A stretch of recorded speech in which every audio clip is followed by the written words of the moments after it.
What's going on, everybody? TheKennyDubz here with another Mega Man X Dive Weekly Update video. This video is going to be out late because I went to bed this morning, and then when I woke up, I didn't feel like recording this, so this video is going to be late because of that. But taking a look at what's going on this week in X Dive, and it's definitely interesting for quite a few reasons. So taking a look over here at Rockman's Corner, we see Dr. Light, the martial artist, joins Mega Man X Dive next week.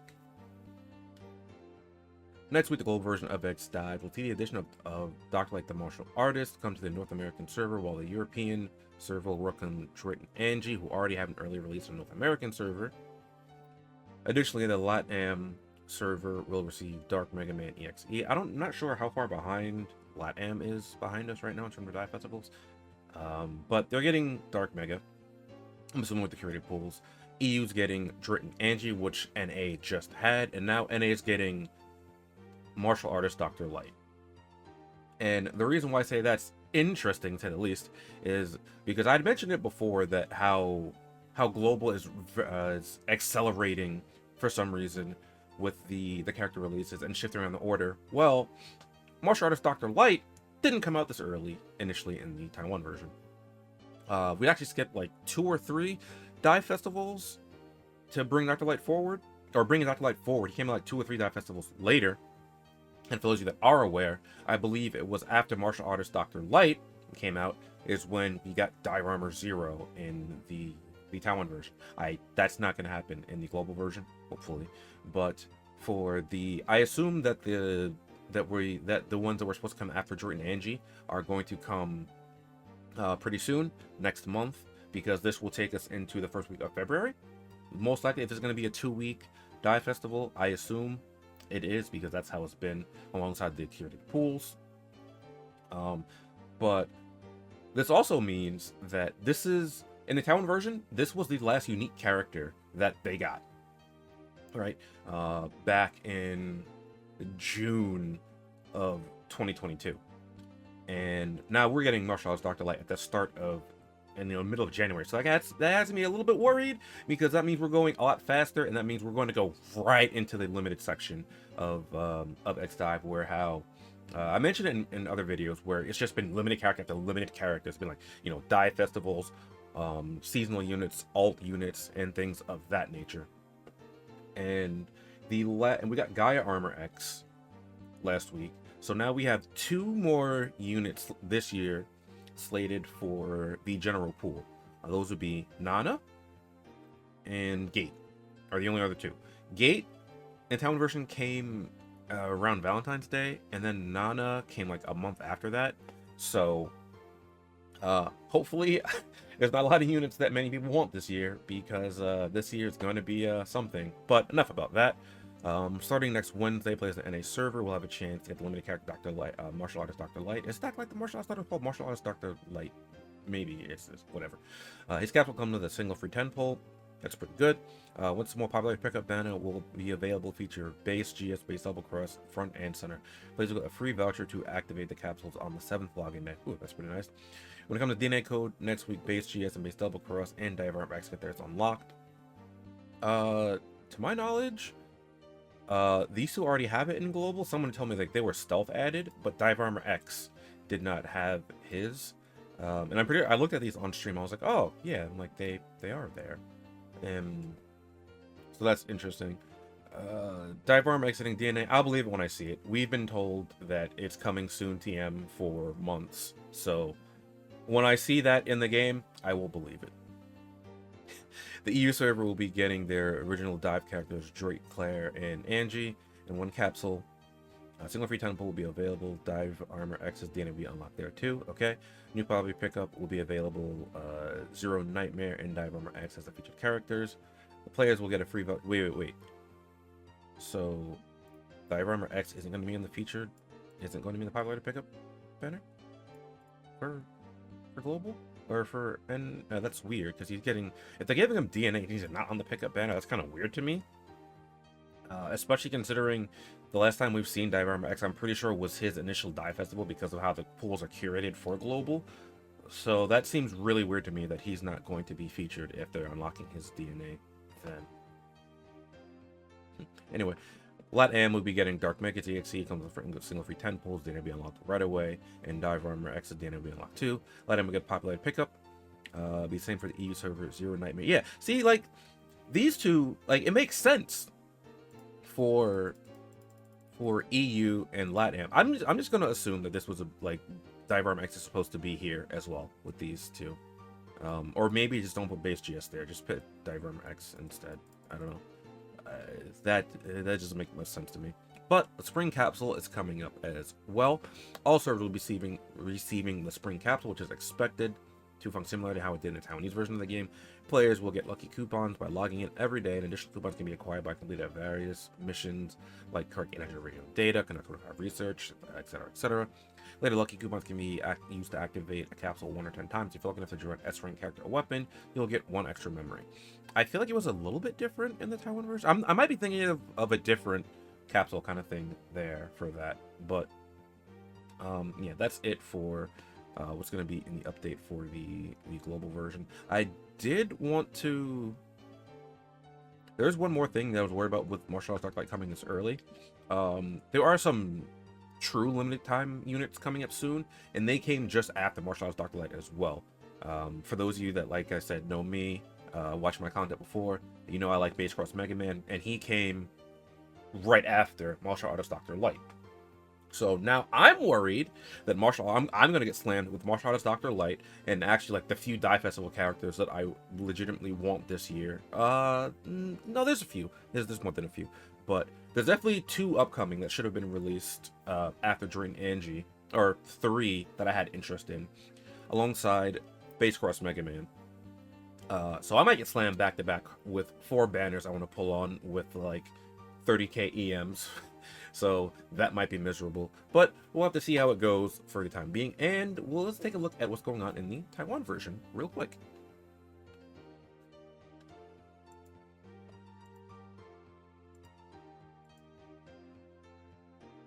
All right, I got the tweet notification of this right before I went to bed. We're actually getting Dive Armor Iris this week in the Taiwan version, and I gotta say, I actually really like the color scheme that Dive Armor Iris has on her. Like, I like the red, white, and blue.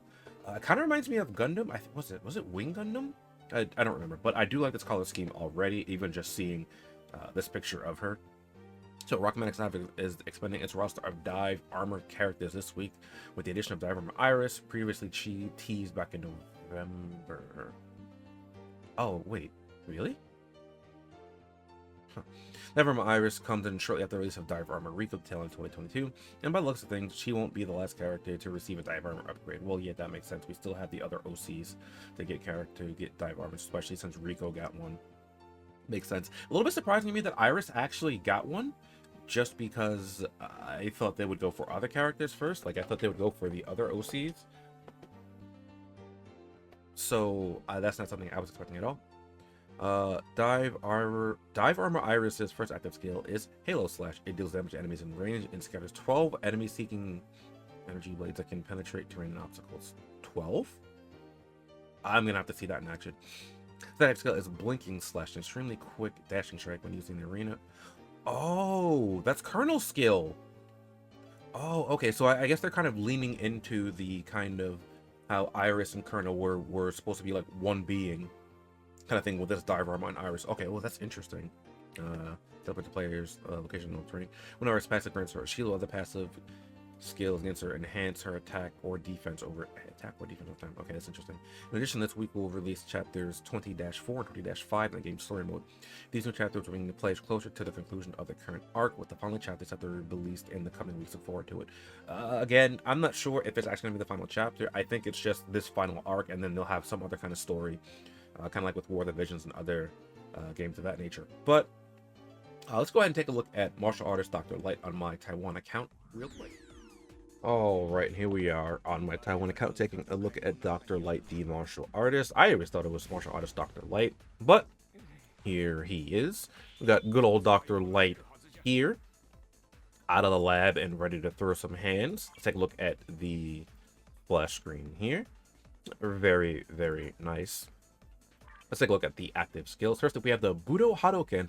Launches a Hadoken to deal 200% attack damage to the target and mark the target. Then teleport to the target's location and launch a Budo Senpukiaku, I probably butchered that attack, dealing damage to the targets within range and inflicts slow upon the target. Target's been hit to reduce movement by 50%. The effect of the teleport is only valid for the player and will be used in place if no target is marked. So the Budo Hadoken is a two-step attack. I would use the initial Hadoken to make contact, connect the target, and then you can teleport to the target by pressing the button again, which is quite nice. Modifier chips, we have power increase damage to Budo Hadoken by 10%. Power increase the damage of the Budo Senpyaku by 10%. And then we have Showtime. Budo Senpyaku is activated, gain invulnerability status, preventing you from taking any damage or debuff status, which is actually fantastic. This is what you're going to have on most of the time, as it is true Showtime, just in one modifier chip. For the second skill, we have Budo Barrage. Perform a dash to the direction of the target, dealing 120% damage and running the target immobile. After hitting the target, it will deal continuous damage with a repeat attack. You do not take any damage during use. Another pretty cool attack there. First up, for the modifier chips here, we have mobility, reduces prep time by 20%. Power increases damage rate of the repeated attack by 15%. And then we have overbearing. Immobility caused by Budo Barrage cannot be removed unless preventive shield. Actually, surprised it's not called soft spot, but actually soft spot is something different entirely. This just makes it so that you obviously appears as a preventive shield and cannot be removed. For the passive skills, first up, we have the Budo Spirit. When repeated attack hits, so the repeat attack would be the second step of the Budo Barrage after you dash to them and start your assault. Reduce target's damage by 17% can be stacked at the 2 stack, so roughly 34% damage reduction off of that. And when Budo Hadoken hits, it will render the skills unable to be used. So that's actually really, really good there, because he has inherent damage mitigation via debuffing a target right here. And then he also has access to immobilize on his first skill with just his first passive. Next up, speed is the answer. Become activated after using Budo Barrage, increasing movement by 35%. This makes Dr. Light become speed, which is good for race mode, always good for PvP. We have the Iron Cloth here, when HP 50% or higher, reduce damage taken by 15%. When activating Budo Hadoken, Budo Senpyaku, gain enhanced defense status with effect and duration equal to the increase of movement speed you may have gotten from speed is the answer. This status will not be offset by interference status. So that's pretty interesting, because they say not be offset by interference status, but it can be removed or taken via other means, just not via the interference status. But inherent damage mitigation is fantastic. But it's kind of weird that they say equal to the speed increase, equal to the movement increase from this, because they could just say 35%, but they're basing it off of you using Budo Barrage first, and then using Budo Hadoken in order to get the Iron Cloth buff for the enhanced defense, which is quite interesting. With the Golden Cap here, when using Budo Hadoken or Budo Senpyaku, gain a shield that can withstand 108% attack damage. If I can only be activated once more, fastest second cooldown. Budo Hadoken can now go through barriers and terrains. That's great right there. So you have a shield and terrain piercing caked into one passive. Very, very good. Then we have Barrage Hit. Use Budo Barrage repeatedly. After it is triggered, it can only be triggered once with 8-second cooldown. We need a target in damage reduction stats, increase damage deal by 20%. So that's good. Gives you a restriction off on your Budo Barrage. And then you also get increased damage while you're attacking someone with the damage reduction status. So you can make use of that with just his passive or with some weapons. And finally, I think that he has DNA in the town version. I'm not entirely sure, so let's take a look at that real quick. He does. I don't know if Dr. Light the Martial Artist is going to drop with his DNA, but as per usual, we're going to talk about it anyway, just so that you are aware of what he's in for if you go to pull for him now. First up, enhanced Iron Cloth. Iron Cloth's damage reduction will be increased by 40%. Okay, so it starts off at 15%, so it's a 40% boost of the 15% there. That's not too bad. I would like it to be a little bit more than that in terms of the actual passive, just because that seems kind of jank, but you know what? Having about a 20% damage reduction isn't too bad. Next up, we have Rejection. When you target as a player, increase damage deal by 6%. When you attack by a player, reduce damage you take by 6%. So this is kind of like the Akuma card here, where the Akuma card is basically a player sentinel and a player killer in one passive, which is very nice. Obviously, it's a lot weaker because it puts both into one. However, damage mitigation is always great to have. And then finally, we have Invincible. When activating Budo Hadoken or Budo Seppuku, gain enhanced damage status with effect and duration equal to the increase in movement speed you may have gotten from Speed is the Way. The status cannot be offset by interference status. So it cannot be removed by interference status, but it can still be stolen by Grudge Axe or knocked off with the Singularity Slasher. That's kind of buns. However, you get a 35. You have access to a 35% damage enhancement, 35% defense enhancement statuses while your speed buff is active. So that's actually very, very nice. It's kind of reminiscent of Chun-Li. Chun-Li has passive similar to this as well. And finally, for the unique recombined DNA, we have Enhanced Defense Resonation. When you are in Enhanced Defense status, increase damage deal by 8%. Now this I like because this works the way a lot of people think the other passive should work. When you have the status, then you increase the damage you deal, as opposed to the other ones would say the target is in the status. I don't think Martial Arts Dr. Light has anything like that in here, but he does have 0 distance boost, which is actually really, really good. 0 distance, range, adaptability, 0 distance boost. That's good for him. But that's going to be it for Martial Artist Dr. Light. We'll go over him more in detail with the character overview video. But for now, let's go take a look at the trailer for Dive Armor Iris. All right, and rounding out the video, we're taking a look at the Dive Armor Iris trailer. I'm kind of curious to see what she's like. I'm not sure if I'll pulling on her. Actually, I probably will, because these odds are incredible, and I need more character patches, so pulling on banners is the best way to get character patches so I can invest into more characters. So especially after Dive Armor Rico, because I got to max her out. So let's take a look at this. I love her Dive Armor. I don't know what level this is though.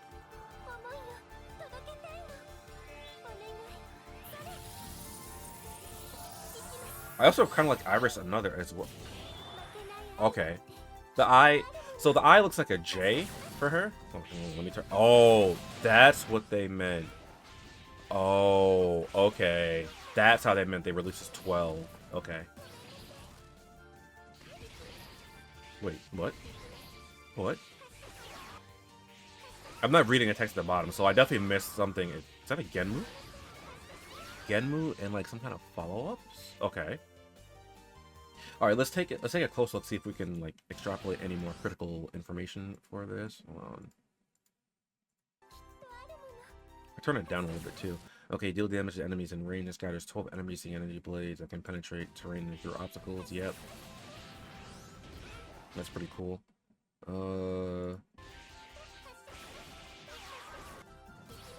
Okay, from the shooting quick slash to target, deal damage, use arena, teleport. Okay, ignore terrain.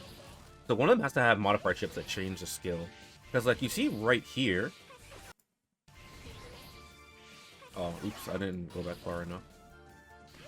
Yeah, like right there, she shoots like a blast of some sort, then TPs and then dashes, or then TPs, then a short wave. So that's pretty interesting there.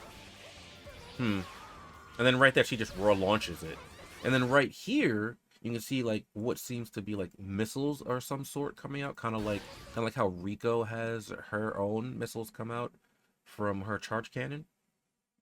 That's pretty interesting there. Oh, okay. No. I see what it is. That's just the weapon. That's just the dive.